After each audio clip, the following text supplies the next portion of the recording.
bringing you in live. All right, here we are. We want to say good morning and to everyone, and we are here. This is Saturday, October. What is it? 7th or 8th? It's the 8th. 8th, 2022. I am your host, or at least one of them, Hartley Reginald Smith, the inevitable second. And beside me, as per usual, lending her unique brand to the situation is Lady Camille L. Anderson. Good morning, everyone. Welcome to the program, Let's Study. We are delighted that you have decided to join us yet again. We took a break and now we're back. And as promised, we will be looking at end time events. Do we know where we are in Earth's history? And do you understand that this world will end and what we are to be looking out for? So I can't wait for us to get into the discussion. Specifically today, we hope to cover in the book of Daniel, Daniel 2, Daniel 8.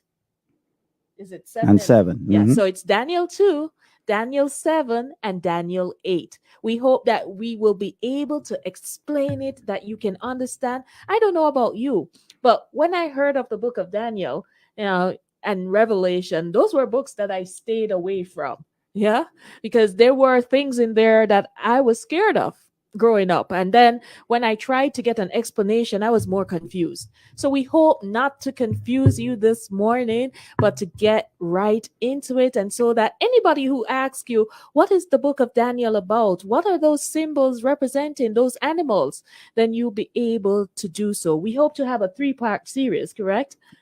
Right. Yep. We're gonna. The first thing we're talking about is where we are in Earth's history. Yes.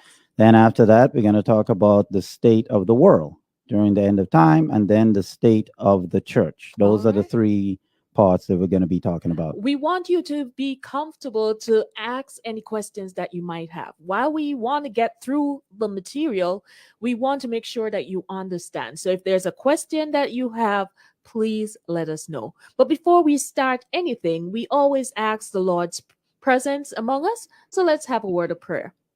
Heavenly Father, we thank you again for this opportunity that we can come together in this fashion.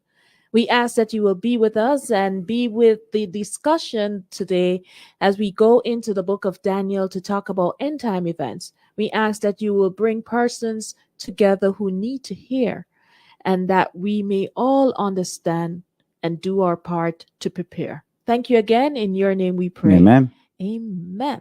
So, how was your week? I'm asking Oh, you. me. Oh, I thought you. Usually, you ask the people out there how their week was. Oh, it was all right.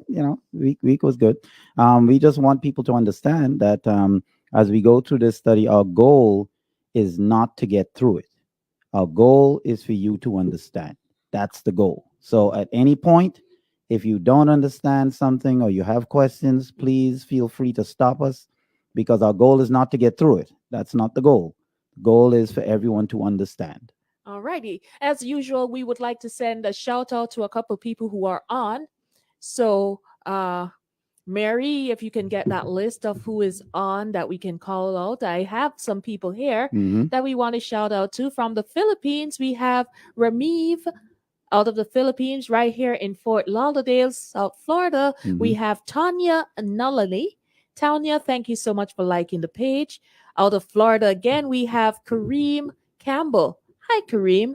Thank you so much for liking the page. Out of South Africa, we have Eric. Hi, Eric. And then out of Texas, we have Ella Dixon.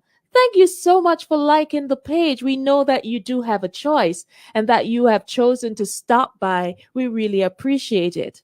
As usual, we do have a question of the week. And our question this week is, if you know something is coming and you don't prepare, is that wrong or just your choice? If you know something is coming and you do not prepare for it, is that wrong or just your choice? I want to hear from you. I want to hear what you think about that question. And we do have a number of comments that we will get into. just as Mary in our tech department gets ready and Mary Smith is in our tech department, we want to say hello to Mary again and to thank her for the valuable work that she does behind the scenes, because without her, we would not be looking as good as we are. So I want to give a thank you to Mary and to let you know, if this is your first time, please go ahead and let us know in the chat. Yeah. So that we can give you a shout out. For regular members who do not want to be recognized, we recognize you as a group and not individually, and we thank you for your support. And for our regular members, we would not have a show. You know, we were looking back and we said it's over 2 years now that we started our Let's Study program, and we're still growing, and people are looking forward to our program each week. I'm going to stop talking for a while because I've been talking a lot, and let Reggie take over with some of the talking. Nothing really to stay. We have Sterling is on as usual. Dad, Pat, Peggy, Marcia. We want to thank everyone for being on, and more pops on.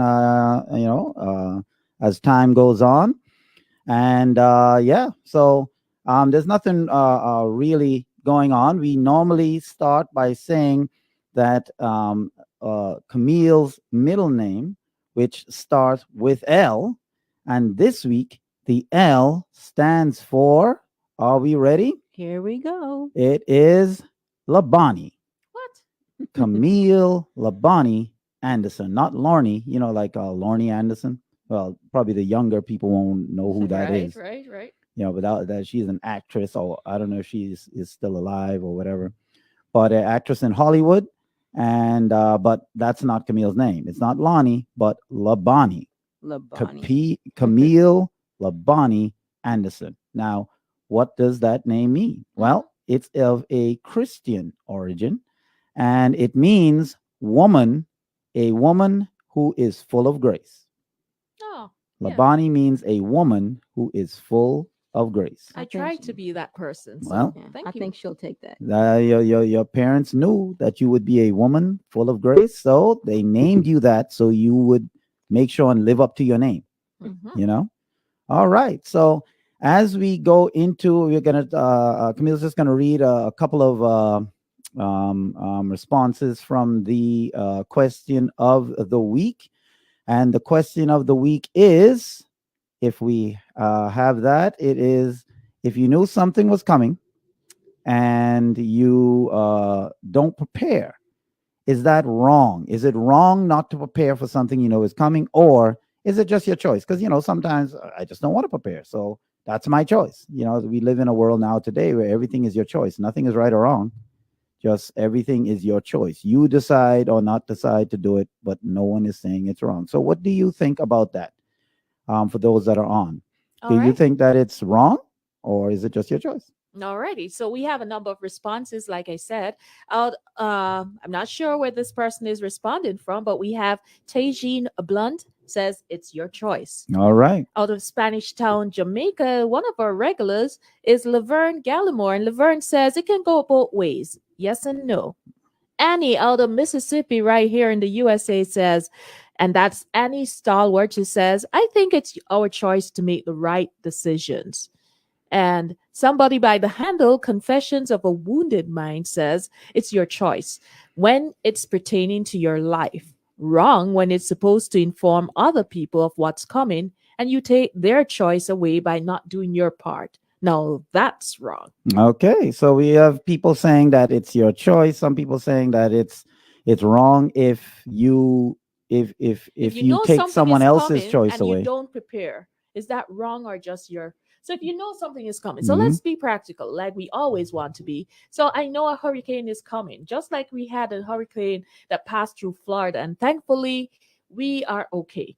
But there are parts of Florida that were not so okay, and I want us to remember those people right now who are going through a very difficult times. I want to shout out some family members who are closer to that end. I hope that you are safe. I haven't reached out personally, but I will, so you know who I am, but or know what I'm talking about. But I just wanted to for us to pause and to thank God, because sometimes we take so many things for granted. There are people now who do not have anything. When I say do not have anything, All their possessions, everything they had was washed away in an instant. So we in Florida get a lot of hurricanes, right? Right. And so is it wrong then that I know the forecasters tell me that a hurricane is coming and I don't prepare for it? Is it wrong or it's just my choice? All right. So, what do you guys think? Is that wrong? If you're asking me, then I would say that to have knowledge and don't use it is wrong.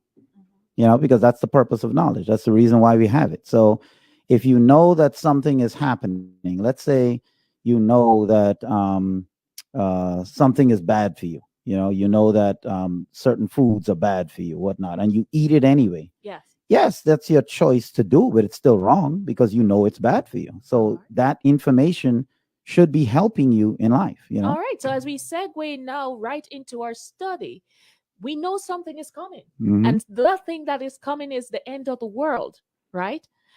Is it wrong then not to prepare for it? All right. So All right. again, what do you guys? We have some responses coming in. Okay, Mary, go ahead. I have Pat says you must always be prepared. It's a choice, but being prepared always will help you and others to be safer than you would otherwise if you were not prepared. Hmm. Knowledge is the key, so that helps in preparation. All right. So knowledge is the key, and we should always be prepared. So, all right, go ahead. Mhm. Go ahead. And then Peggy says, it could be irresponsible for you because, like with the hurricane moving over Florida, people didn't leave. Right. It could be irresponsible, and irresponsible would be wrong because it's not right to be irresponsible. Right. So, just like Camille is saying, now we have the end of time. Mhm, And that is something. So before we get into that, mhm. let's go ahead and read our memory text for today. That's taken from Matthew 24, 32, 33, and 36. All right. Matthew 24, 32, 33, and 36. And I'm going to go ahead and read from the King James Version here. And it says, "Now learn a parable of the fig tree. When the branch is yet tender and putteth forth leaves, ye know that summer is nigh. Mhm. So likewise ye, when ye shall see all these things, know that it is near, even at the doors. But of that day and hour knoweth no man, no, not the angels of heaven, but my Father only." All right. So it's talking about, the end of times, Mhm, really. mhm. And saying, when we see some of these things happening, do not think that it is now. Nope. All right. Well, know that It's it's near. near. It's at the door. When you say at the door, somebody's coming to visit you, right? And they're at your door. How close are they to visiting you? Right there. They're right there, right? If they're in the car driving They're or on they're their still at their way. house, they're a ways away. Yeah. But if they're at the door of your house, then I mean, they're right there. It just takes you getting to the door and opening it or whatever, but they're right there. So Jesus is saying that when we see certain things happening, and we will get to that in part 2, where we talk about the state of the world. When you see these things happening, then you know the end is near, even at the door. That's how close But it is. we're also warned, because I don't want people to think that now that we're talking about this, that we're trying to put dates Mhm. on it, because we're told in verse 36, but of that day and hour, no one knows, not Mhm. even the angels of heaven, but my Father only. So only God knows. Only the Father knows. Yeah. Yep. So he's the only one that knows when he is going to call it quits. But Jesus said that when, just like how you can tell when autumn is coming, it gets a little cooler, Yes. or you see the leaves get turning brown, and therefore autumn may not be today, it may not be this minute, but Right. you know It's it's coming. You know it's soon. The Yes, signs are because- there. Right. So God gives us signs that we can look at to know that the end is near and at the door, meaning that it can be in our lifetime. Yes. Lifetime can be any time, but it's at that door, and that's what we have to read. So one of the first questions we're going to ask now, before we get into, and we're going to go right into it now. If you work for an event planning company, how would you prepare for an event? Does your job description determine how you prepare for that event? And what do you think out there? Oh, Oh, definitely. I would say definitely because that gives me my scope. That gives me my parameters with which I should operate. So if I am an event planner and if I work for an event planning company and I'm the caterer, it does how I prepare, does that differ from if I'm the musician or once I work for the event planning company, doesn't matter. We all prepare the same. No, we don't all prepare the same because as a musician, I'm not concerned about the food. Mhm. That's not my area of expertise. I must make sure the music is on point. And then if I am the caterer, I shouldn't be concerned about the music. Make sure the food is on point. So based on my job descriptions, I'm going to prepare differently. Okay. So we have here, Marcy is saying hello and good morning to everyone. She just wants everyone to know hi and good morning. So Marcy is ready. Um, Clive is saying that he will be back next week. He has a prior engagement Mhm. and he just wants everyone to know, have a good discussion, and he will be back with us next week, because Clive is always on. So he wants people to know if you don't hear him, he's not just silent, but he had another prior engagement. Right. All right. So as Christians, right, does how we prepare, is that different It should than definitely be different because we would have the word of God. We Mhm. would have the tools needed how to survive in this life and for the life to come, right? Mhm. So we should be preparing differently. Okay, so is preparing for the end of time different than just being a Christian, or is that the same thing? I'm a Christian, so I'm automatically preparing for the end of time, or is that a different situation? All right, so we're throwing that out to everyone. Is it or should it be different? Yes? Yeah, is it a different situation? All right, Mary, you have an answer? Go. Peggy says there are outlines of steps to follow for planners for each event that they do. Okay, so there's outlines of steps. So if you're an event planner and you have different people in there, there's an outline of steps for the musician, there's one for the caterer, there's one for Mhm. the design. They all know what they need to do to Right. prepare for that event. So when we talk about now being a Christian, can I just be a Christian and that would prepare me for the end of time, or are there specifics that I need to be doing for the end of time? As long as I'm a Christian, I'm prepared. What do you guys think? And now these are some topics that sometimes I guess people don't really talk about too much. So, it may be a little funny for a lot of people. They may be like, well, I don't really know, well, but to kick things off, Camille, what do you think in terms of as a Christian? Can I just be a Christian and that's good enough to prepare for the end of time, or is there more to it than that? There's definitely more to it. And that is why the Bible is given to us to give us a little bit more insight as to how to be, right? Because in this world, we know that it's so easy to falter, it's so easy to follow the world. Mm-hmm. And so God has given us tools, whether through his direct word by speaking directly to us or through his word by the Bible, right? And he's saying these are the things that you need to do. Just like when you go to a job and you're given a job description, you are given tools or you're given aids to help you to be successful in your job. Not that you just turn up to work means that you're going to be successful. So it can't be that we are just Christians and then we are prepared for the end of time, because that is an event that is coming.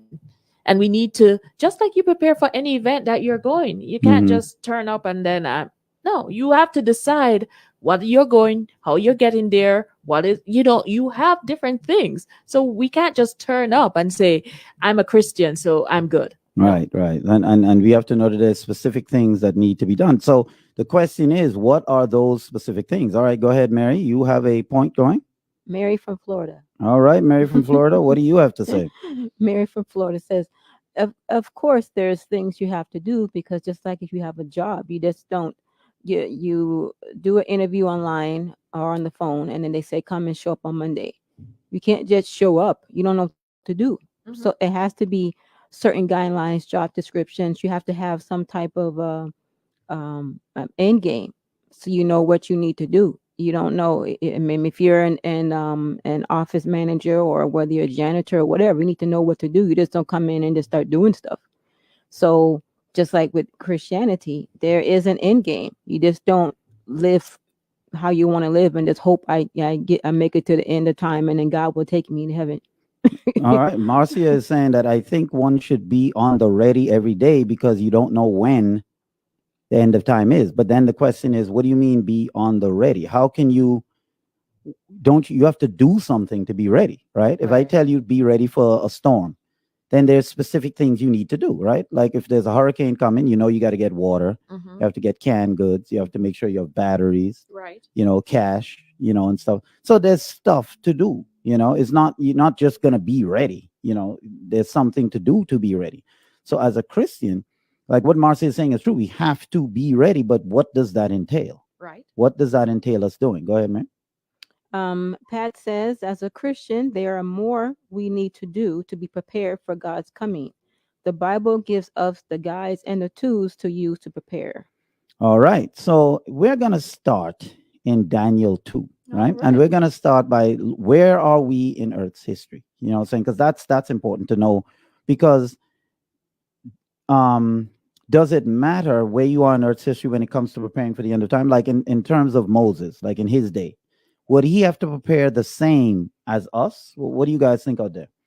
That would Moses or the disciples or Enoch, people back then, would they have to prepare the same as we have to prepare? Because Well, we are told that certain things have to happen. And so okay. at those times, those things were not even close to happening. Mhm. So they would have prepared differently. Yes. And the time for them would have been when they died. Mhm. We are now told, and this is where we're going to get into it, that Mhm. there are certain things that are closer that has happened that they even shows us that it's a different time, Mhm. right? And so, yes, we would prepare differently. Okay, because we're in a different time, so there's different things happening for us that didn't happen back then.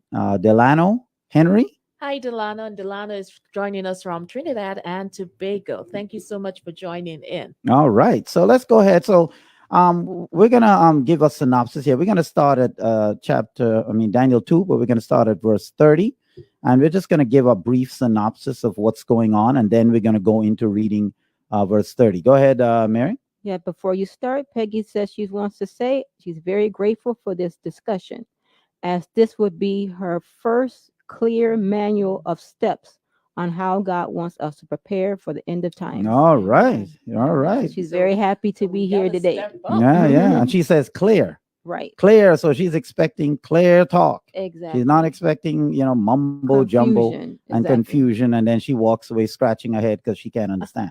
So, and like we say, our goal is not to get through it.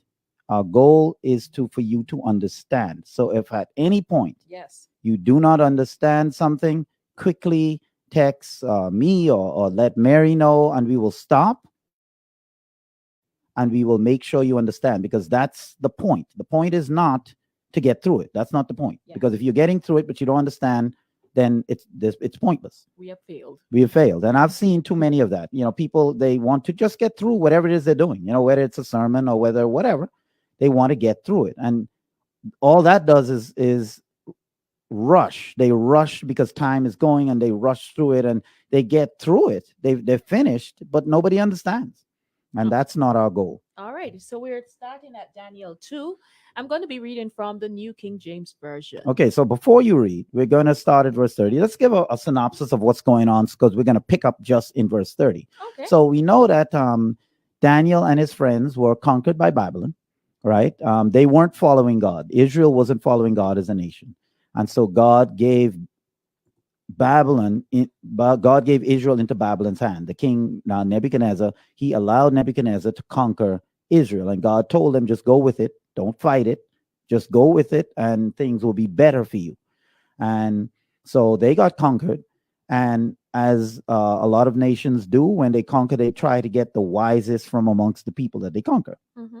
So they gathered all the wise men that they thought were wise, and Daniel and his friends, them as Shadrach, Meshach, and Abednego, but their names were Azariah, Mishael, and Hananiah, right? And they were brought in Mm-hmm. as some of the wise people. Mm-hmm.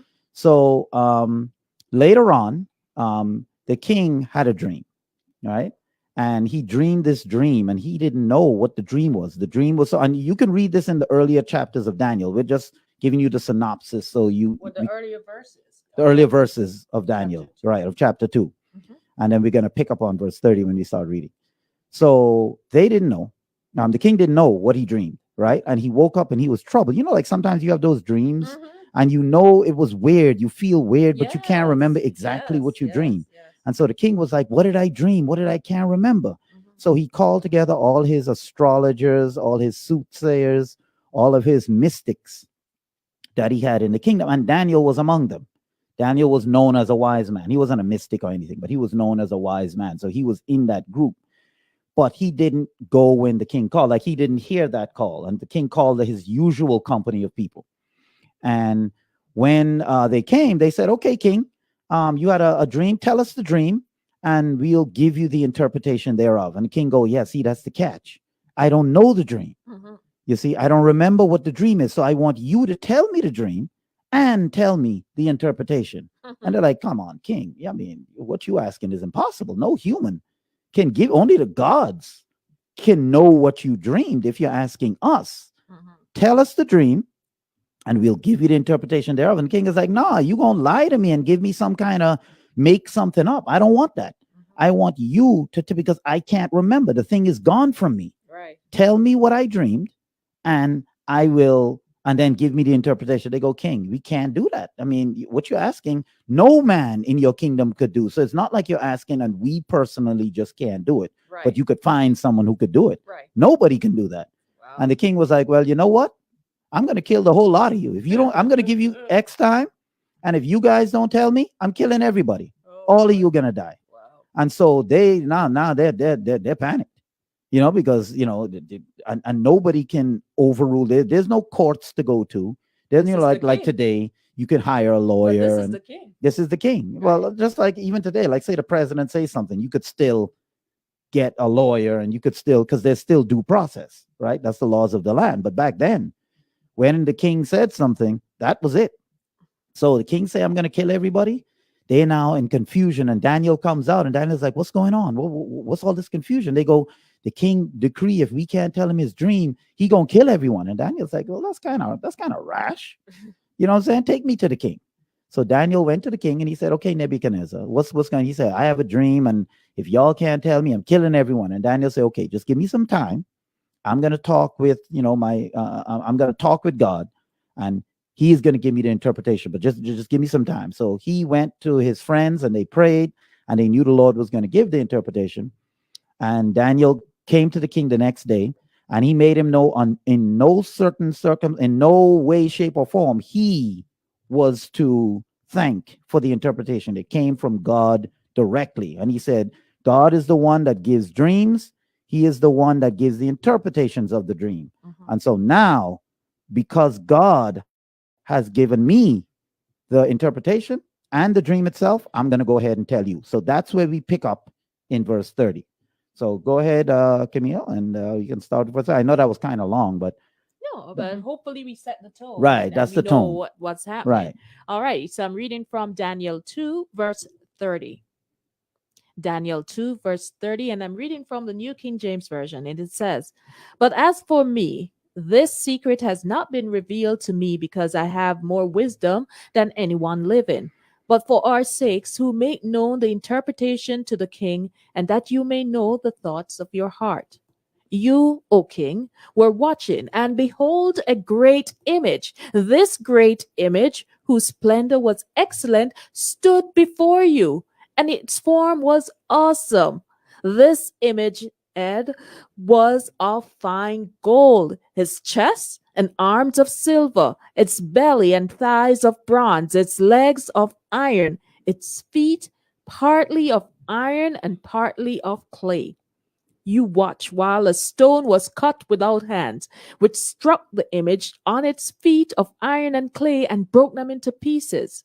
Then the iron, the clay, the bronze, the silver, and the gold were crushed together and became like chaff from the summer threshing floors. The wind carried them away, so there was no trace of them was found. And the stone that struck the image became a great mountain, filled the old earth. Okay, so let's stop right there. It filled the whole earth. Mhm. Now, what God did right there was he was giving Nebuchadnezzar a a synopsis of what the world would Mhm. be. He gave a synopsis of from his time until the end of time. Okay. That's what he was telling Nebuchadnezzar, how the world would unfold. Mhm. These are the things that would happen to the world. And he gave it to him in an imagery. So as we go now into verse 36, we're going to see what these parts, because, there were different parts to the body. You had the head of gold, Mhm. you had the chest breastplate of silver, Yes. and then you had the The stomach belly and the thighs of were bronze. brass or bronze. The And then legs of below iron. the knee is the leg, what they call the leg. Yeah. That was iron. And And then then the the feet feet were below part, the ankle, right? The right, ankle and toes. That's where part the iron, part clay. And All then right. a stone came and busted from the feet. Yes. Notice it was specific in where the stone hit. Yes. The stone hit at the feet, and then it broke the statue up into chaff, or like chalk dust. If you Mhm. ever take chalk dust and then blow it, you can't pick up that dust again. Right. So It's gone. it's gone. And then that stone turned into a mountain that filled up the whole earth. Now, um, um, that's showing the history of the world. That's what God was doing. It wasn't history then because it didn't happen yet. Mhm. It's some of it is history to us, Right. right? And so that's why this first section that we're talking about is where we are in Earth's history. So let's go ahead and read 36. We're going to see. You want me to read it, or you I got it? can read it. Okay, go ahead. All right. Verse 36 of Daniel 2, the New King James Version. This is the dream. Now we will tell the interpretation of it before the king. You, O king, are a king of kings. For the God of heaven has given you a kingdom, power, strength, and glory. And whenever the children of men dwell, or the beasts of the field and the birds of heaven, he has given them into your hand, and has made you ruler over them all. And you are the head of gold. Okay. So we see that the first kingdom, because God was talking about there would be these kingdoms that's coming. The first kingdom was Babylon. Mhm. Babylon was the first. And again, these are things that, and we encourage everyone to go out and Google these things. Don't take our word for it. Go and check and see if Babylon was a world power. And Babylon was a world power. They ruled the world. The Babylonian dynasty, from start to finish, was about 1,500 years. But the part where they ruled the world was about 400 years. They were world rulers for about 400 years. All right, go ahead.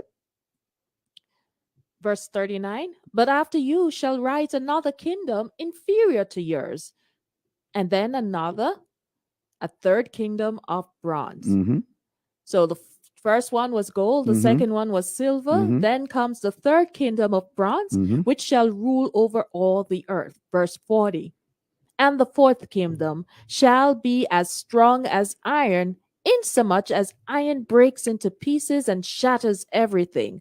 And like iron that crushes, that kingdom will break in pieces and crush all the others. Verse 41. Whereas you saw the feet and toes, partly of potter's clay and partly of iron, the kingdom shall be divided, yet the strength of iron shall be in it, just as you saw iron mixed with ceramic clay. Verse 42. And as the toes of the feet were partly of iron and partly of clay, so the kingdom shall be partly strong and partly fragile. And as you saw iron mixed with ceramic clay, they will mingle with the seed of men, but they will not adhere to one another. And just as iron does not mix with clay. Okay. So which verse was that? Verse 43. That was 43. Okay, go ahead and read 44. And in the days of these kings of the God of heaven will set up a kingdom which shall never be destroyed, and the kingdom shall not be left to other people. It shall break in pieces and consume all these kingdoms, and it shall stand forever. Okay, so we're just going to stop right there because coming down, then the king is going to say thank you, Daniel, and stuff like Well, that. so let's just read this last part Okay. because the stone, Okay. right? Okay. It says, verse 45, insomuch as you saw the stone that was cut out of the mountain without hands, and that it broke in pieces the iron, the bronze, the clay, the silver, and the gold, the great God has made known to the king what will come to pass after Mhm, this. mhm. The dream is certain, and the interpretation is sure. Okay. And then the king fell upon his face. He thanked Daniel. He was like, "Oh man, that was the dream." Because like when someone says something, you're like, "Yeah, yeah, that's it. Yeah, yeah, I remember something like that." So the king now remembered, and he thanked Daniel and so forth. So let's look at this now. Yes. So God is giving, and if and we're gonna ask, "Do you understand?" or whatnot. We just want you to say yes or no, so we know whether to move forward. God gave the history of the world to Nebuchadnezzar. This is how the world was going to unfold, right? He said there would be 4 kingdoms that come, starting with you. He was the head of gold. Then there would be another kingdom that's inferior. Inferior in terms of silver is inferior to gold in terms of worth, right? So that's why God used gold. In other words, splendor. In other words, riches. Babylon was the pinnacle. No other kingdom, even by today's standards, lived up to what Babylon was. All right. That's what God is saying. So, a lot of people think that, the US is the greatest country ever in the existence of humanity. It wasn't, not according to God. God said Babylon was the head of gold. That means their kingdom would never be surpassed. After that came a kingdom that is inferior, Yes. but stronger in might, because silver is stronger than gold. Gold is a soft metal, which means gold can be destroyed quickly. It can be, it's pliable and stuff like that. Silver is more durable, which is why silver jewelry normally can be worn more in your regular day as opposed to gold stuff, right? And so another kingdom is going to come. They're going to be inferior to you. And then after that, you're going to have brass or bronze. That's inferior to silver, right? And then after that is iron, which is inferior to brass. You see, so as they go down, the kingdoms are going to be inferior as far as their splendor, as far as their look and how they portray themselves. They're stronger in military might. They'll be strong in military might, but they will be weaker as far as splendor. When you look at Babylon, everything was just about gold and lush and green. And as you go down, the kingdoms just didn't have that. So we started with Babylon. He said Babylon was going to be the first. So you can look in any history, and you will see that the Babylonian dynasty, when it comes to world dominating powers, we're not talking like how the US is a world power today, but they don't rule the world, right? Other countries have their own say and whatnot. In Babylon's time, Babylon ruled the known world. What Babylon said was law. There was no other countries. There was no other kingdoms. It was just Babylon. And that was King Nebuchadnezzar. And that was King Nebuchadnezzar to start. And then obviously he died and his grandchildren. And then after Babylon, there was going to come another kingdom that would rule the world. And God gave indication as to what this kingdom would look like. And we get into that in Daniel 8. And then after that, there would be another kingdom that comes. And then a 4th kingdom would come. And then after that, it said that there would be no more world powers, because that's the part iron and part clay. The mixing. They can't come together as one. No, but they would try. Because it said that they would try to mingle themselves with their children, their daughters. They would Verse try 41 to, right. says, whereas you saw the feet and toes partly of the potter's clay and partly of iron, the kingdom shall be divided, yet the strength of the iron shall be in it. Yeah. Right. And we can see what that means, because we know that in history that there were many people that tried to unite the world in a world power again. Okay. The queens of Europe, the queens of Europe and the king, they tried to marry their daughters. Yes. And to, like in those days, when one country marries the child of another, you try to bring it together. Yes. They tried that, but it didn't work. And we had conquerors like Napoleon Bonaparte in the 1800s. He tried to unify the world. Hitler in 1939 to 1945, he tried. We have Kaiser Wilhelm tried in 1914, 1918, tried. And Charlemagne in AD 800. They all tried to unify the world under one world power. It didn't work. And God said, and this is stuff now, we want you to go and Google it. Don't take our word for it. Correct. Don't take Camille and Reggie's word for it that that's what happened. Go and check yourself. All you have to do is Google Charlemagne, Google Hitler, Google these people, and you see they tried to bring the world under one world power, but it didn't work. And so God said in the part iron, part clay, that they would try to mingle themselves. They would try, but it would stay broken. And we see that's exactly what happened. So is everyone understanding this part so far? So we just Yeah. want a quick yes or no Yeah. and so forth coming in, We because want to gauge how we are doing. right, in you your don't want to move understanding. forward if nobody is understanding or anything Right. like that. So you saw this image, this great statue. The Mhm. first thing, the head is made of gold, Mhm. right? And that is the most Precious luxurious. metal. Yes. Then Mhm. we had silver, right? The chest, Mhm. the chest and arms of silver. Then we have the belly parts, Mhm. yes, of bronze. Belly Then parts. we have the thigh. Well, No, the stomach and thigh the stomach and thigh were brass. or brass, Mhm. bronze, yes. Mhm. Then the legs, Mhm. right?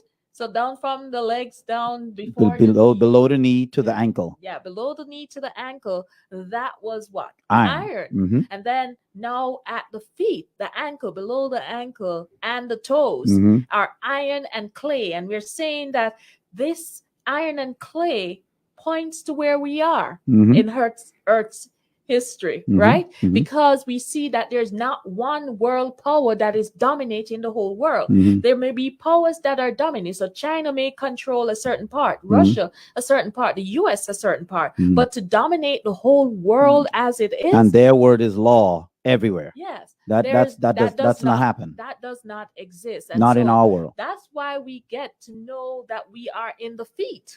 Hmm. And the feet is the last part of this statue that we're seeing. So right? go ahead and explain what happened with the stone. The stone did what, and what does that mean? So there was a stone that was not carved out of man's hand. So Mhm. there is no influence of man in it. Mhm. Because man is marred. Mhm. Man is flawed in a sense because we are now sinful. Mhm. But there is a stone which is coming from heavens, from the Mhm. heavens, right? Mhm. And it came and smote at the feet and tumbled all the kingdoms. So It says, why didn't it strike at the head? Because it struck at the feet. If you want to destroy it, why wouldn't you just go from the head down? because then there may be some that is left that can rebuild. Mhm. But But the it's struck- feet, the feet is represents the the feet weak. represents what part of the Earth's history?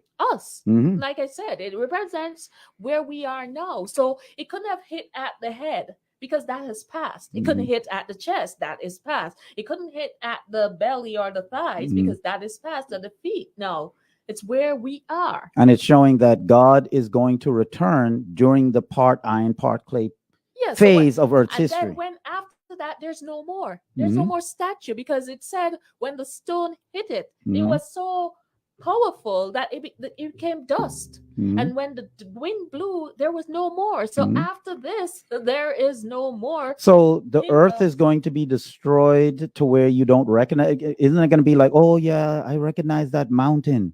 Oh yeah, yeah. When You see those when planes? you blow ashes, when you blow dust, Mhm. there's nothing you can look at and say that's a resemblance of it. It's Mhm. gone. Mhm. So that is the same imagery that God is trying to say to us when this is destroyed. Because some people believe that the world is going to just be what it is here, just made better. Made new. Yeah, just made, but it's going to be whatever we have now. So you're going to be able to recognize stuff and whatnot. You're saying based on this that God is going to just utterly wipe out the world. You won't recognize it. The world won't be as it is today. The world will be remade and it will be utterly destroyed, and God will set up his kingdom. And so that's where the stone comes in. The stone comes in to show that the stone is coming in during the part of Earth's history that has to deal with the part iron, part clay. It's not coming in the Babylonian era. It's not coming in the kingdom after that or the kingdom after that. It hit in the feet, showing that God is going to return during the time of part iron and part clay, when the world is not in a world power, one world power anymore. So we see that's the time we're living in. So this is how we know God is coming in this time. Now, that doesn't mean he's coming tomorrow. It doesn't mean Right. We're not next trying year. to place but dates. he gives us the range Yeah. because that's what the And image. so we should be urgently Mhm. preparing because it's coming to an end. Mhm. You know, some people believe that and act like this is all I got. So I Mhm. gotta live it up. I gotta experience everything. I gotta do everything. And then we call ourselves Christians. Mm, There's a disconnect there because God has tell us that a new world is coming. Mhm. Yes. That he is going to create, and it's Yes. not going to be a part of this one. Anything that we have thought of. All right. Yes, Mary. Pat says yes, she understands. She says great explanation. Peggy says yes. Dad says yes, he understands. All right. Awesome. Thank you so All much. right. And we have Pastor Rohan and Nadine DeRue. Hey, Nadine out of California, and Pastor is always on. All righty. Okay. So, Sterling, you Says understand? he's following. Oh, okay, good. I just asked him, so he said yes, he's following. Okay, good. So let's go on to Daniel 8 because that's basically Daniel 2. So we're gonna not Daniel 8. Why am I jumping ahead? Daniel 7. You know, And what is happening in Daniel 7? Daniel 7 is giving us more information into these kingdoms. All right. So we can before- recognize them. So before we move on to Daniel 7, Okay. I want to throw it out there. Is there anyone that have any questions on Daniel 2? Because Okay, again, we want to okay. make sure you understand. So when I call you tomorrow, and I know a lot of you numbers, so I can call you up tomorrow and say, tell me about Daniel What 2. did you Will understand? you be able to explain it to me? Is there anyone? I'm going to give just a few seconds, right? Is there anyone that has any question on Daniel 2? And while we're waiting for that, we are going to let you know where you can find us, and then we'll come back with that answer. So we have some platforms you can find us on. So we're going to give you less than 60 seconds, and we'll be back. And so we're And- going to turn it over to Edward. Edward will let you know where you can find us. All right, take it away, Eddie. Well, he likes Edward. Good morning and happy Sabbath. My name is Edward, and I'll be telling you where you can find us. Facebook,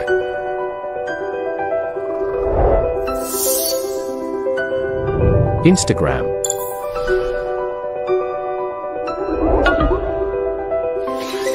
Twitter,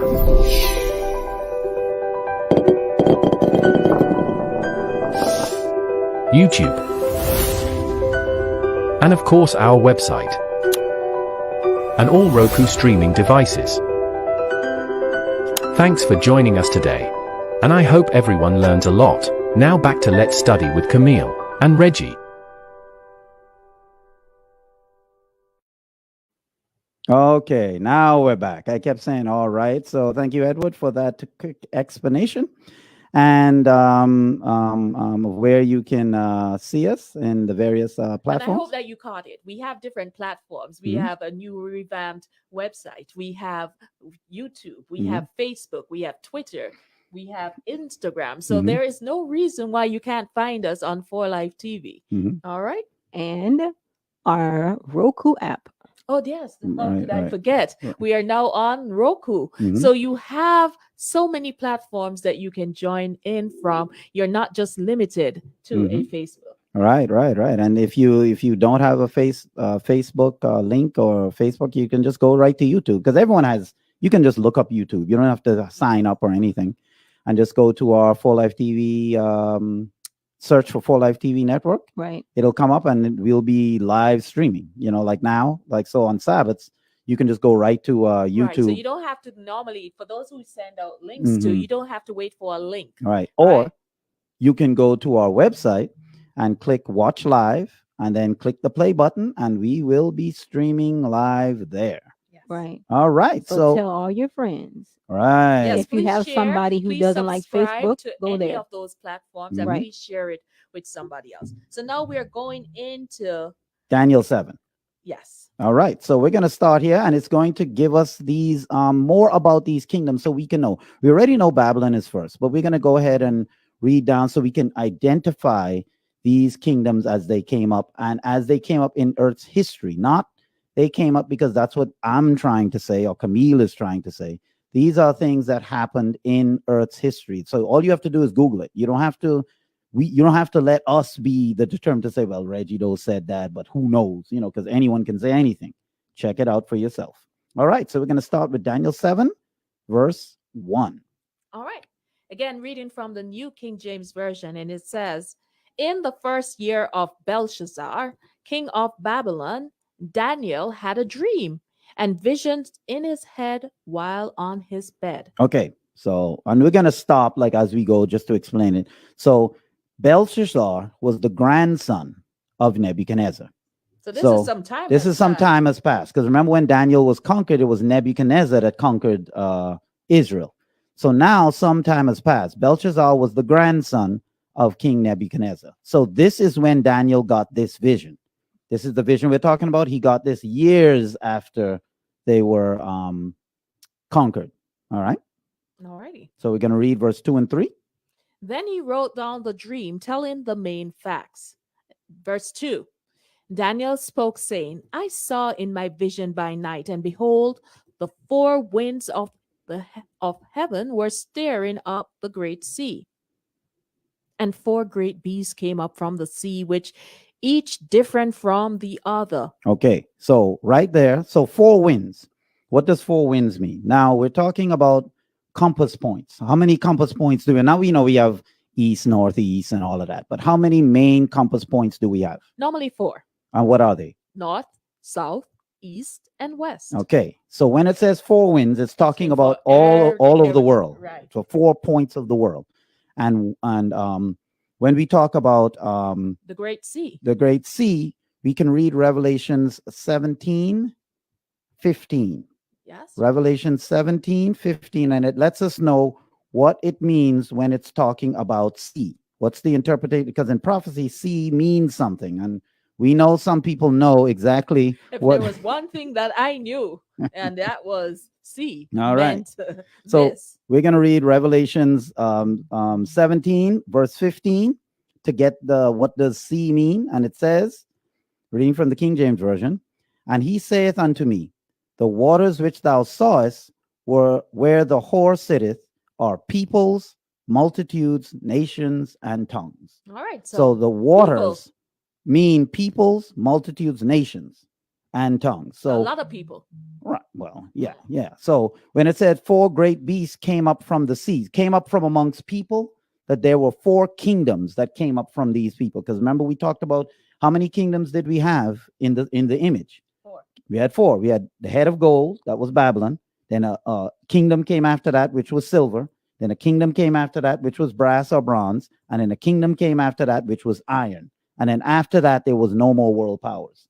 So there were four kingdoms. So here, Daniel said he's seeing four great beasts that came up from the sea, different from one another. So they weren't all the same. They were different, but there was four of them. So you see the dream is consistent. You know, it is not, it's saying four here, then now it's saying six and or three. And you're saying, but what happened? You see, it's still the same four. All right, let's go on to verse 4, because we're going to read about the first image. All right. Oh, the first beast. Verse 4. The first was like a lion and had eagle's wings. I watched till its wings were plucked off, and it was lifted up from the earth and made to stand on 2 feet like a man. And a man's heart was given to it. Okay, so the first beast was like a what? A lion. First beast was like a lion. So what is represented by a lion? Let's go ahead and read Jeremiah. Mhm. We're going to read Jeremiah 4 verse 7. 4 verse 7 on 50 verse 17. I think we can well, no, let's go up and read 4 verse 7. Jeremiah 4 verse 7, King James Version, and it says, the lion is come up from his thicket, and the destroyer of the Gentile is on his way. He is gone forth from his place to make thy land desolate, and thy cities shall be laid waste without an inhabitant. Okay, that's Jeremiah 4:7, talking about a lion is coming. Now let's go to Jeremiah 50 verse 17, where it tells you what this lion is. Jeremiah 50 verse 17, reading King James Version. Israel is a scattered sheep. The lions have driven him away. First, the king of Assyria hath devoured him, and last, this Nebuchadnezzar, king of Babylon, has broken his bones. So it tells you what the lions are. And Babylon came out of Assyria. You see, so that's where Babylon came from. They came out of Assyria to end up being a world power. So first was the king of Assyria, and second was Babylon, which came out of Assyria, and it said Nebuchadnezzar. So the lion represents Babylon. You see, At the time when Nebuchadnezzar was king. at the time when Nebuchadnezzar was king. So when it says here, so let's go back, and we see here in verse 4, it's saying the first was like a lion Yes. and had eagle's wings, right? So first is lion, king of the jungle. Mm-hmm, So So you're talking majestic, Yes. which is what was fitting for Babylon. Yes. Babylon was a very majestic city. If you look it up, Babylon had gold, and they were just unmatched in how majestic they were. And eagle is known as a regal bird, Mhm. right? And at the top too. So it had eagle's wings. And when we talk about eagles, right? Eagles are very fast in how they fly. The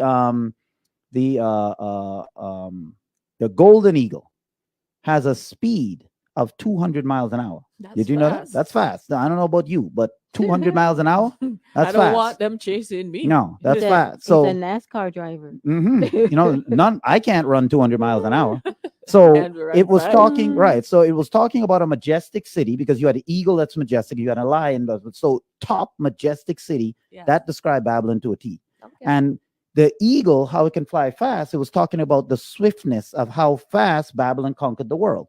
Babylon conquered the world in only 21 years. Now, Wow. back then, That was quick. that was quick, because you're talking the known world. You Mhm. see, with the technology that they had, they only took 21 years to conquer the entire world. Okay. And it says that the wings were plucked off. Okay. So what that means is, so if a lion has wings and you take it off, you diminish it, right? That Yeah. means it can't do what it used to do. Yeah. The plucking of the wings is talking about that Babylon fell out of, how you want to put it? When Nebuchadnezzar was king, he followed God, Yes. and his children didn't. His children started to follow the ways of the world. They started to do what they wanted to do. So their wings, meaning their majesty, was taken away from them. They weren't as majestic as they used to be. And so the wings were taken away. And so Babylon was given a man's heart. He stood up like a man, meaning that they started to do things outside of God, because Nebuchadnezzar had turned to God. Because when we read Daniel 2, we see that when Daniel told him, he praised God. He was like, "Oh, Daniel, your God is a God above all gods," and all of this type of stuff.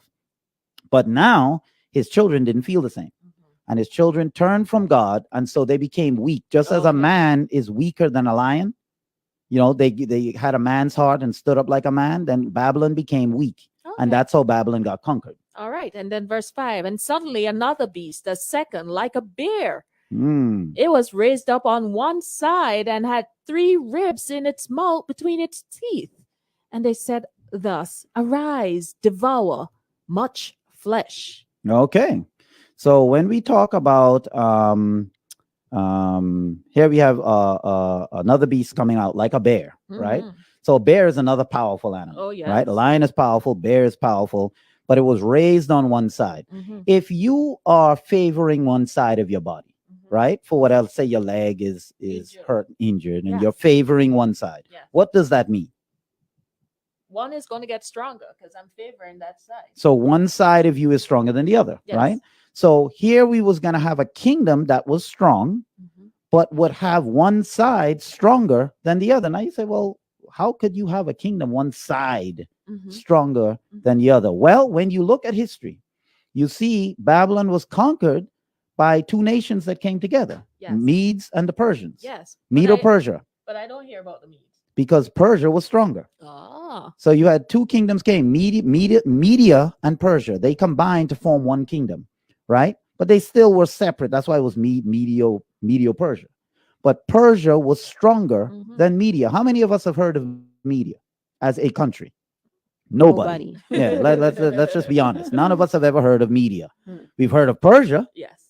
Prince of Persia, the Persians. We've heard of that because Persia was stronger Yeah. than Media. And the Bible says that the bear was standing on one side, which means one side of it was stronger than the other. Yes. So God gave us how to recognize what the kingdom coming after Babylon was. And the kingdom that conquered Babylon was Medo-Persia. All right. And it said it had 3 ribs in its mouth. So immediately It So you went. take that. Well, I mean, if you see a bear with So three it ribs in mean its it had mouth, to have killed something, and not mm, only killed it, but then rip it apart to have its ribs in its mouth, and the ribs are broken. mhm, so that means it bit off its ribs, Oh yeah. and it had to get it through the gut. Mm-hmm. You know what I'm saying? So three ribs in its mouth means the bear killed something. Mm-hmm. And the three ribs represented the three kingdoms that Medo-Persia conquered. All right. Medo-Persia conquered three kingdoms. Babylon was obviously one of them. Yes. Lydia was the other. Which is now known In as, Turkey. right? It's Turkey. Yes. And Egypt. And Egypt is still Egypt. All right. So and that was in the History. known world. In the known world, they were the big three. Yes.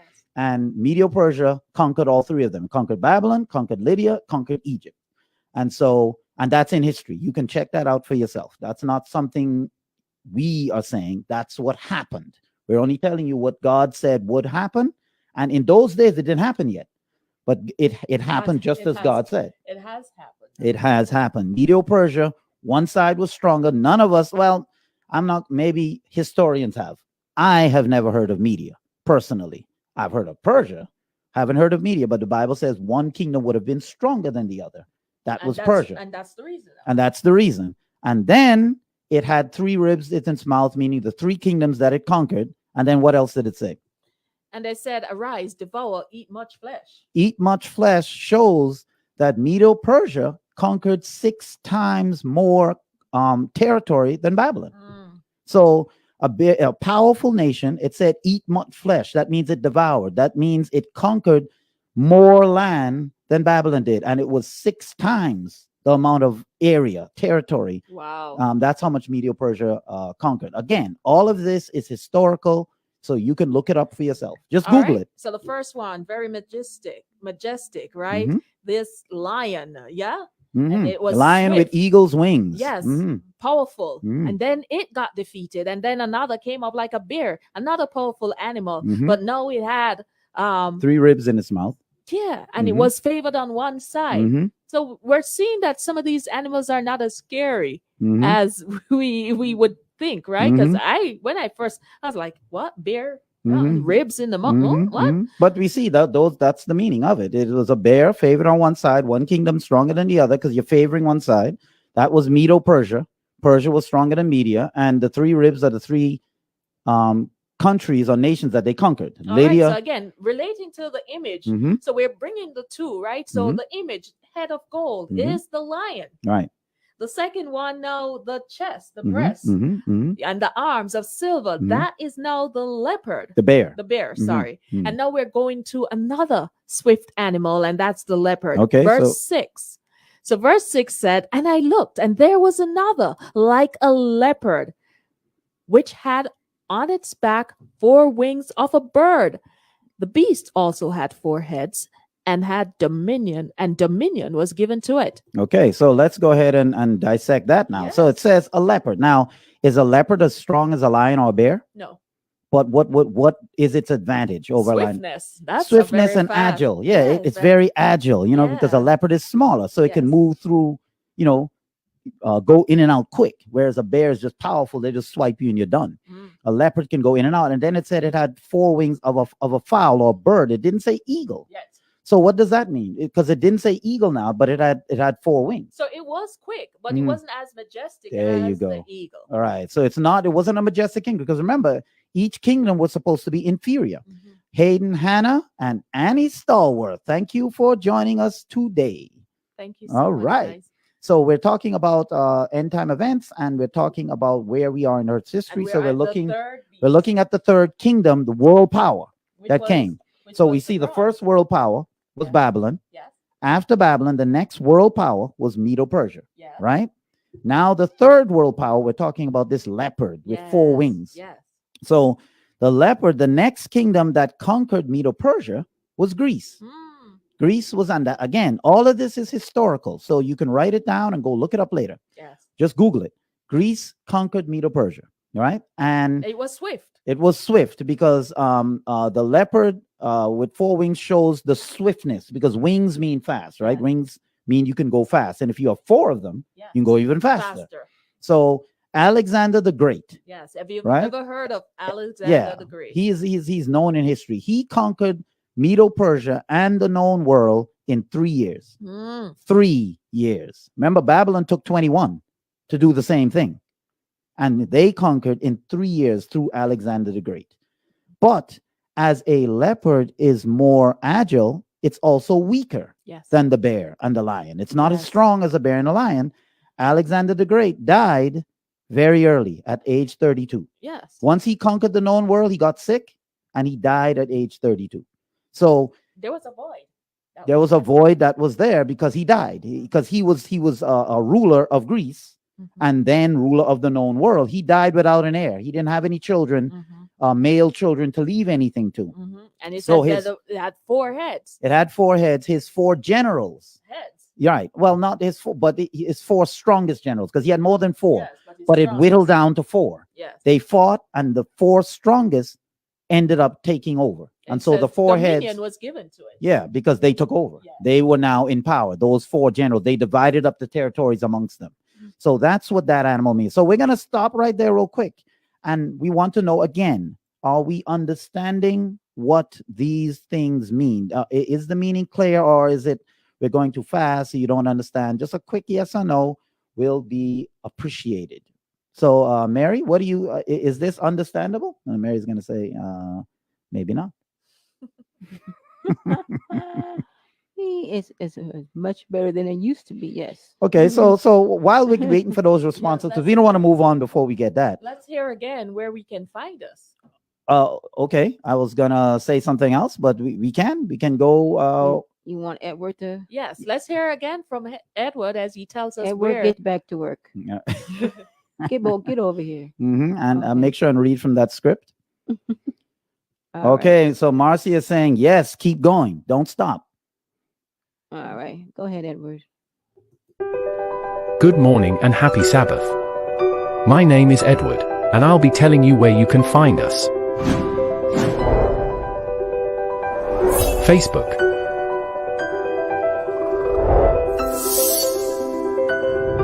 Instagram,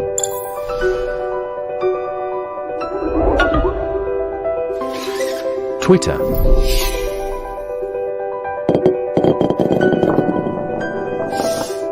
YouTube,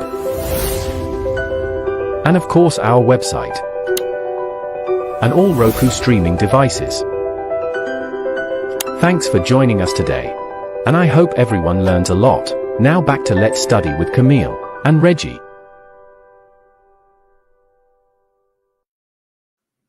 All right, Thank you you, again. Edward, for reading the script as written. Because a lot of times people, they ad lib, and sometimes you get nervous, because for a lot of us this is our first time doing what we're doing now, and people get nervous. So sometimes it's good to have a script that you can just follow that, and that's it. I know I can't mess up, So, all right. So, Marcia says yes, she understands. What about Sterling everyone else? says yes, he's following. All right. Peggy and Pat. Peggy says yes. Pat says yes. She's loving it. All right. And it's easy to understand, right? It's not as intimidating as we think. I hope. Yeah, I mean, because Revelation and Daniel has been books that personally a lot of people that I know say they can't understand it. Like when people are saying they're going to talk about it, they just tune out because it's all this imagery, and they put up all these images, and they have all these graphs, like the arrows and all these things, and people just they're so focused on trying to understand the image, they're not listening to what's being said. So we decided we weren't going to bombard you with a bunch of images. We're just going to talk to you like we normally do and let you imagine it in your head. All right. So now we have this leopard now. So All right, we so see there that's were the third kingdom, Yeah, so because there's there's 4. kingdoms. There's 4 world powers, and you check it in history, there have only ever been 4 world powers. Babylon started it. After Babylon was Medo-Persia, which is the bear on one side favoring the other. Then we have the leopard, which is a swift animal but not as strong. Alexander the Great of Greece, he conquered the world in 3 years. I mean, that's crazy. Even by today's standards, know, that would be The fast. whole world. The whole world, the whole known world to him. Yeah. So But it still was a big play. it was a big play, and it wore him out. He got sick and he died at age 32. So that right there tells you that's why it talks about the leopard with 4 wings, but the leopard isn't as strong as the bear or the lion, and so that's why it died off. And so he died in let's see, I have it written here. When he died, In 323 BC. okay, 323 BC. There you go. So he died at age 32, right? And so now his death without an heir left his generals fighting, and they whittled down to his 4 strongest. And so that's why the leopard had 4 heads. So go ahead and read that 4-head part real quick, and then we'll go on to the next verse. Verse 6. Just read verse 6 again. So we just recap that as we move Sure. on. After this, I looked, and there was another like a leopard, which had on its back 4 wings of a bird. The beast also had 4 heads, and dominion was given to it. Okay, so the 4 heads, they are the 4 generals. They took over, and they divided all of the lands into 4 parts. So they took over. All right. So now we're on verse 7. Because remember, there's 4 beasts. Verse 7, Daniel 7, verse 7. Daniel 2, verse 7. Huh? Daniel 7, verse 7. And after this, I saw in the night vision, and behold, a 4th beast, dreadful and terrible and exceedingly strong. Mm. It had huge iron teeth. It was devouring, breaking in pieces, and trampling the residue with its feet. It was different from all the beasts that were before it, and it had 10 horns. Okay, so let's stop right there. So we see that this beast, all he could call it was a beast because it didn't even resemble the other ones. Were like it said like Something a you lion, you could eagle's wings, Yeah. like a bear, like a leopard. So stuff you recognize. Mhm. This one wasn't even something that Daniel recognized. He said it was just a dreadful and terrible beast and exceedingly strong. That means it was just like the Hulk. You know what I'm saying? Like you just know the Hulk is just exceedingly strong, but at least the Hulk represents a human. Mm. This beast didn't represent anything that Daniel can look at and say it looked like this, or it looked like that. So this was something to be afraid This of. was something to be afraid of. It said it had iron teeth and it devoured and broke in pieces and stamped the residue with its feet. I mean, this thing is just killing everything. Mhm. It's And it's then not it just has 10 devouring, but it's stamping stuff and wiping things out. And then it has 10 horns. And then it had 10 horns. So what's the next kingdom that came after Greece? And we see in history, Greece was conquered by Rome, the Romans, the iron Roman fist, Empire. And Rome was known for its iron. Everything for Rome was iron. They ruled with an iron fist. Their weapons were all made of iron. Their shields, everything. They didn't care. were ruthless in how they conquered. Yeah, they didn't care. They went about when they conquered you. It wasn't like with Babylon. When Babylon conquered, they were kind of nice with it, because they took people and they brought them into the courts and whatnot.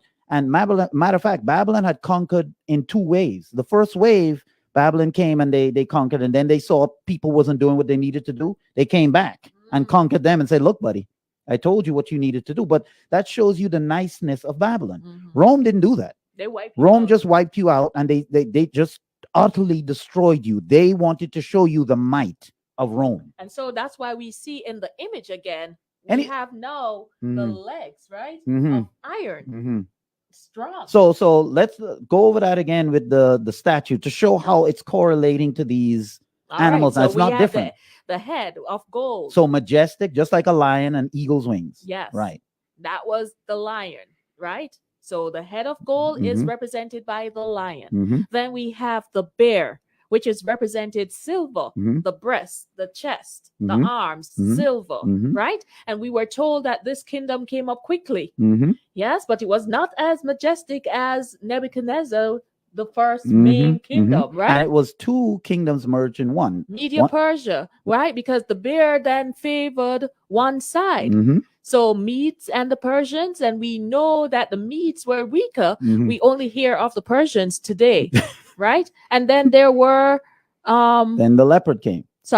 then it had 3 ribs. Mhm. Significant, right? Mhm. Because then the 3 ribs represented 3 countries Nations that they were conquered, which right. was Babylon, Lydia, which is known as Turkey, and then Egypt. Mhm. Then there was speed. Mhm. And this speed brought about the next one, Mhm. which was the leopard. Mhm. We say very agile. Mhm. So we have And gold. 4 wings. Right. So we Mhm. have gold, we have silver, now we have bronze. Mhm. Yes. And so the leopard now is swift. Mhm.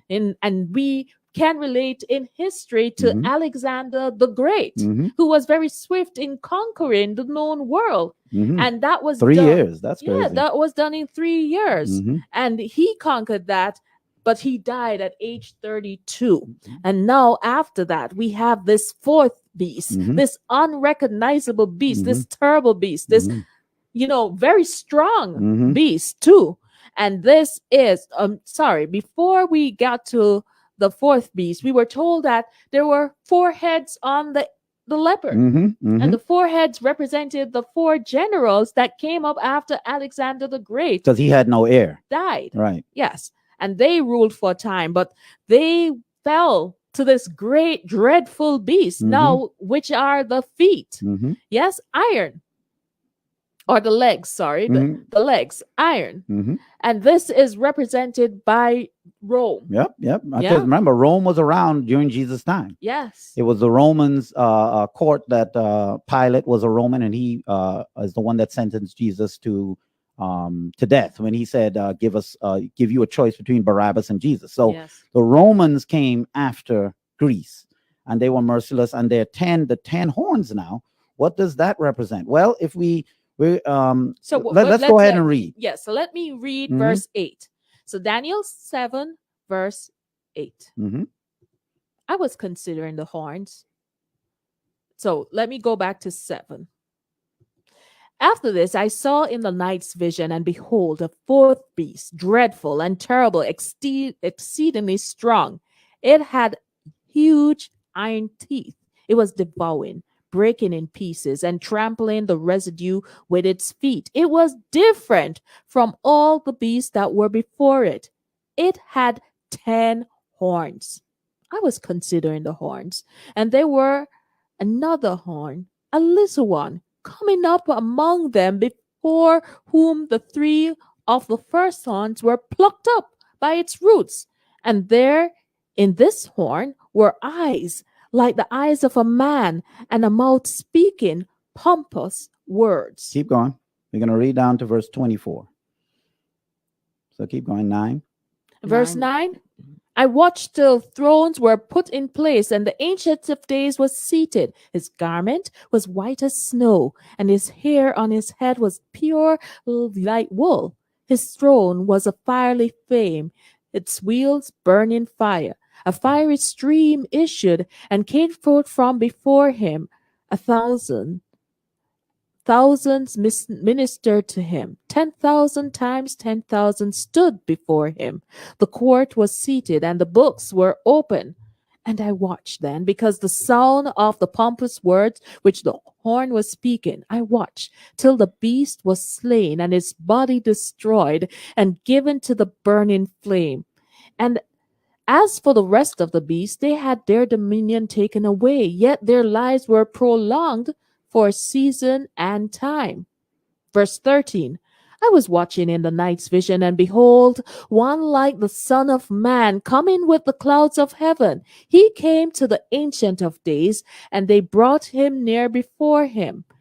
Then to him was given dominion and glory and a kingdom, that all peoples, nations, languages should serve him. His dominion is an everlasting dominion, which shall not pass away, and his kingdom the one which shall not be destroyed. Mhm. Verse 15. I, Daniel, was grieved in my spirit within my body, and the visions of my head troubled me. I came near to those who stood by, and asked him the truth of all this. So he told me, and he made known to me the interpretation of these things. Okay, so we're just gonna go right there. So now we see the interpretation of these things are coming. So all of the stuff that we were talking about, what's the interpretation of all the beasts and all these things, then the angel is going to give Daniel the interpretation thereof right now. All right. So I'm at verse 17. 17. Those great beasts which are four kings which arise out of the earth. But the saints of the Most High shall receive the kingdom and possess the kingdoms forever and ever. Then I wished to know the truth about the fourth beast, which was different from all the others, exceedingly dreadful, with its teeth of iron and its nails of bronze, which devour, broke in pieces, and trample the residue with its feet. Verse 20.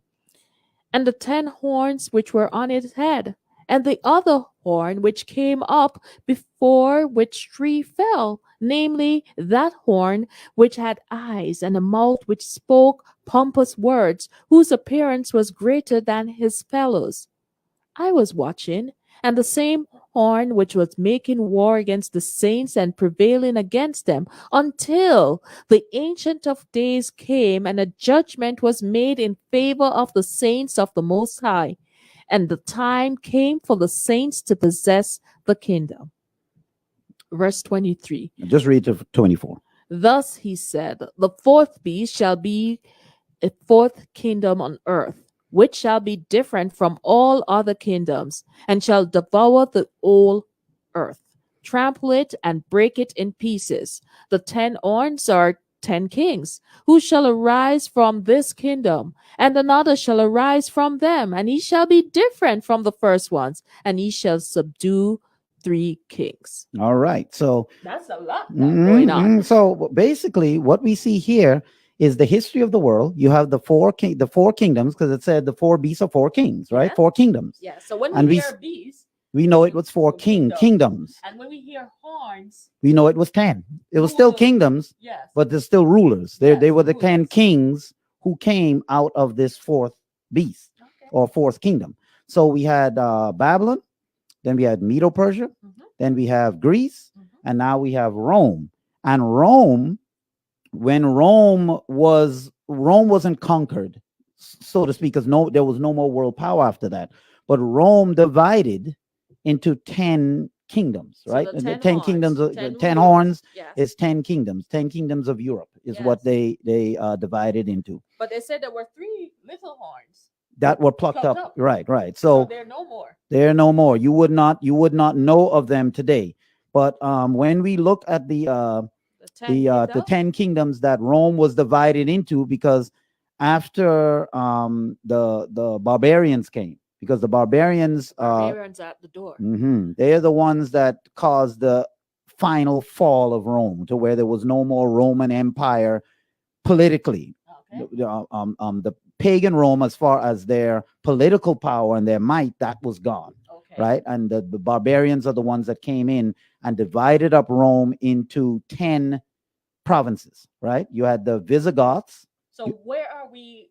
Just so we know, where are we looking at this image? The toes. Now we're at the feet, the And feet and the toes, So right? the Right. 10 toes Mhm. are now Are the the 10. 10 kingdoms that Rome, that the world power Rome was split up into, right? Because Rome was no more. Pagan Rome, or the political power of Rome, eventually got defeated, if you will, but not defeated by a world power, but they were kind of just dissolved. And so Rome was dissolved into 10 territories in Europe, 10 European territories. They're known as Visigoth, which is Spain, Anglo-Saxons is England, Franks is France, Alemanni, which is Germany, the Burgundians, Switzerland, Lombards, which is Italy, Suevi, which is Portugal, and Mhm. those are 7. But remember, there were 10. So let's go again. We have first one, Spain, second, England, third, France, the fourth, Germany, the fifth, Switzerland, sixth, Italy, and seventh. Portugal, And then there were 3 others that were plucked up. And- What are those names? Hurulai, What? Ostrogoths, and the Vandals. I don't know them. No, you don't, Exactly. because they were plucked up. Oh. So you would have never heard of them. okay. But the ones that's still around today, out of those 10, but remember, it's the 10 toes. So there's still the 10 provinces that Rome divided into today. They're still around. We all know Spain. Mhm. We certainly know of England. We've heard of France, Germany, Switzerland, Italy, Portugal. We've heard of all of those, right? And are they still here? Yes. Yes, they're here. And that's what the feet and the toes represent, that they would be here till the end of time. And these Still here. These are normally loyal to the Roman Church. Well, they were the kings of Europe. These these 7, they were all loyal to the Roman Church that was Christianity, and Christianity back then was ruled by the Roman Church, and they were loyal to the Roman Church. These 3, the Heruli, Ostrogoths, and Vandals weren't. They weren't loyal, and so that's why they were destroyed. Yeah. So you have those 3 that you don't, but you can go look them up. Look up these names: Heruli, Heruli, Ostrogoths, Ostro, Goths, Gots, Ths, and Vandals. We know how to spell Vandals, right? And so, no, you say Vandals, you know, vandalism, yeah. So look up those 3. You will see they were real kingdoms that are they no longer exist today. And that's what happened. So we're going to stop here because we're getting to the end. We just want to know, again, we're asking, do you understand everything that we've said? We'll pick up with chapter 9 next week.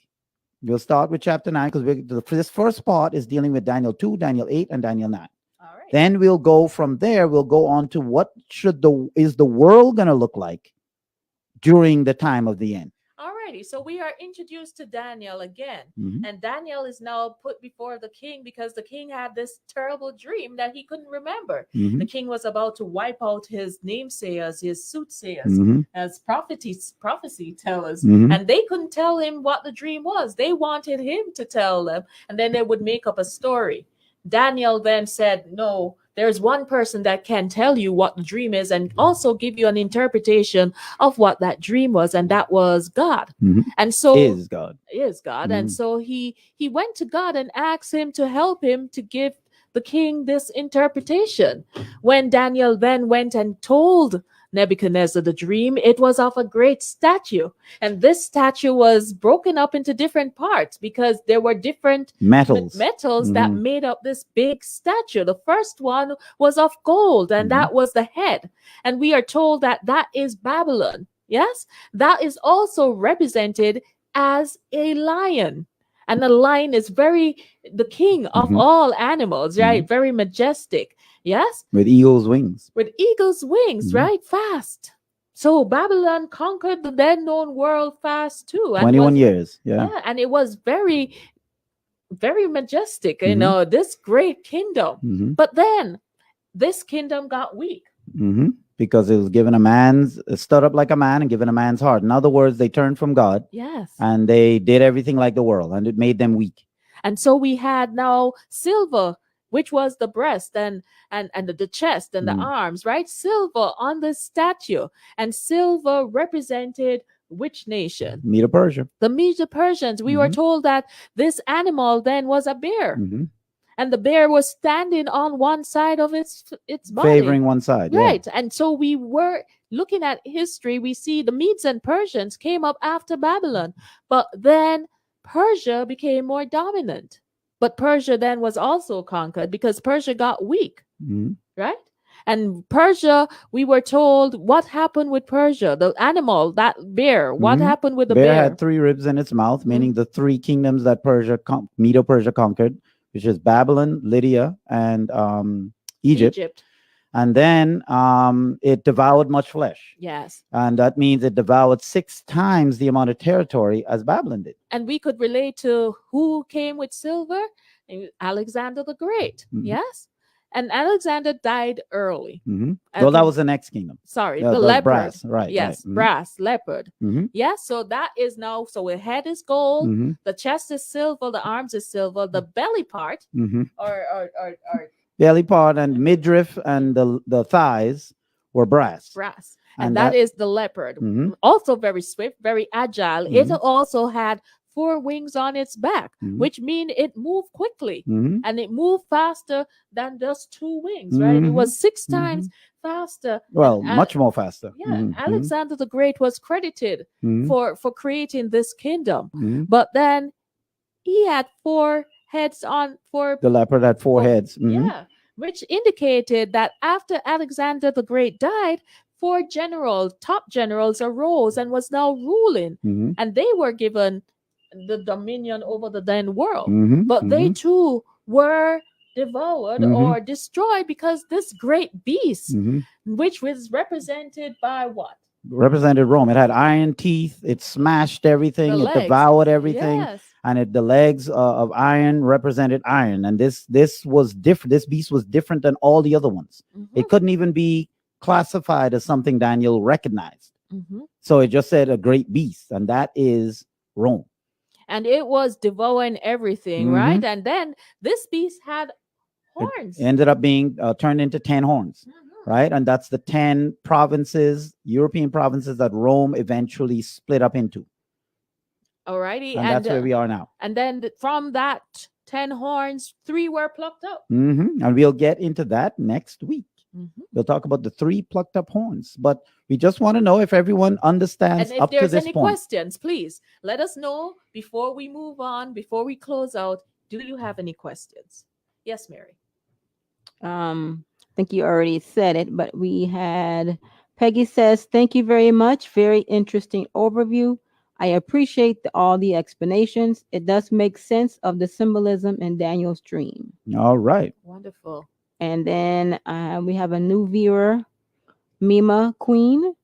She said wanted to explain about the little horn, but we're going to get into that and Mhm. said on an upcoming the So next next Next lesson. week. Next week, we're Next going to get Please into that. tune in Mhm. next Yeah. week. We are getting right into that Mhm. and more. Yep. We'll be looking at Daniel 9. Yep. And from Daniel 9, we're moving into Revelation. Is that the plan? No, from Daniel 9, then we will, that'll be the end of where we are in Earth's history. Okay. And then after that, now we go into what the world is going to look like. So, what can we, when we look and see the world, what can we look and see to The know, signs. right? What signs are we looking for? All right.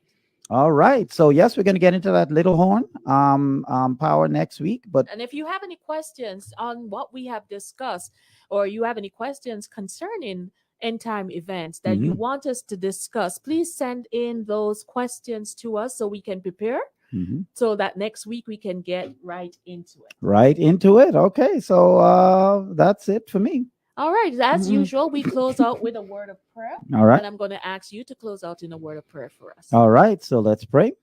Father, we thank you for watching over us. Thank you for giving us this lesson that we can study, and we ask that you would help us to meditate on it and understand. And if there are questions out there, then help us to be able to answer them so that people can understand what you have put here for us to understand. Keep us safe. In Jesus' name we pray. Amen. Amen. All right. Have a good one. And as always, stay safe. All right. Bye, everyone. Goodbye.